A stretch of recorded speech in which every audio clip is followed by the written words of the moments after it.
there might be a time that you are asked to complete a use of physical restraint and or seclusion form, and those can be found in Clever.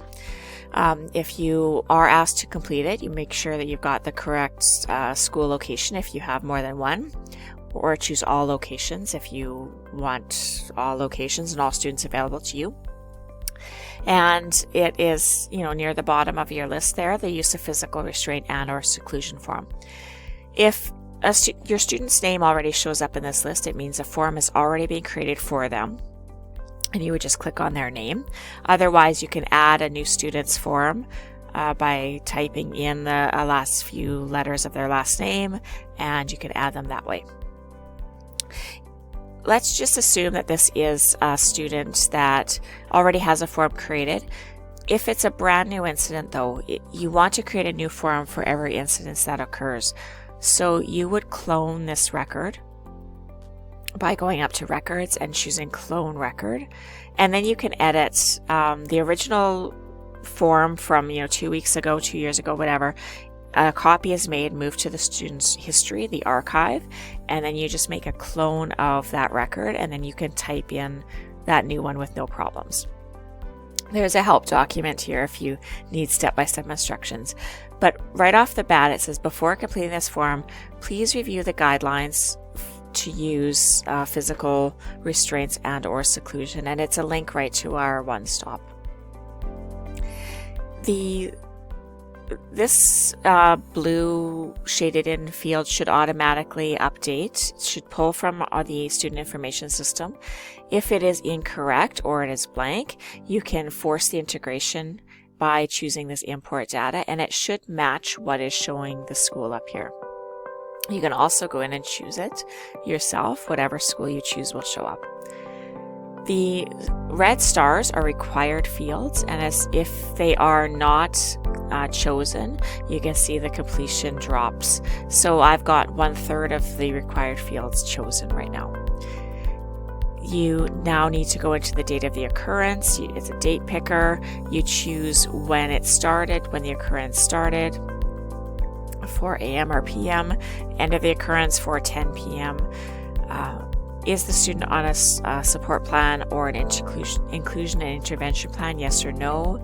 Any staff members and roles that are involved, so maybe it's your learning assistance teacher and educational assistant, and if you have another one, you just keep adding in as many rows as you need. If you don't need that extra row, you can delete it. The documentation describes what happened.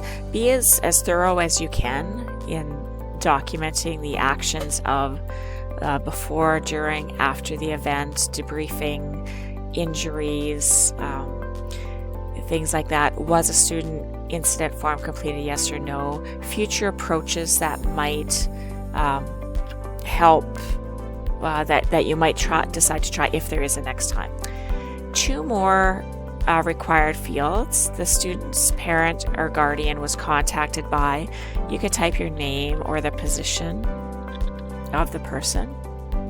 The method of contact, were you able to directly talk to the person when they came to pick up their student after school, phoning, emailing, other. The date of contact, when you were able to get a hold of them, the time of contact.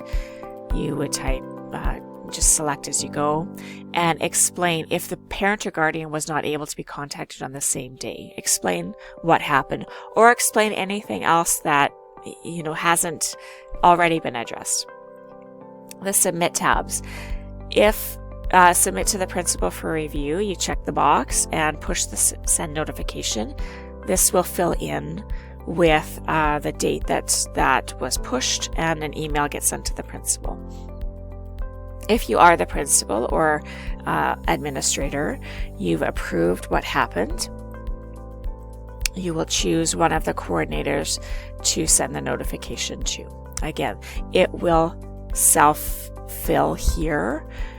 Make sure that you choose the correct coordinator, because otherwise it might delay the processing of this form. And the principal, again, you will choose the superintendent that belongs to your school. The division use only, it's a description of any follow-up to the occurrence. Now this is filled in by a coordinator or a superintendent, so principals, LATs do not have to worry about that.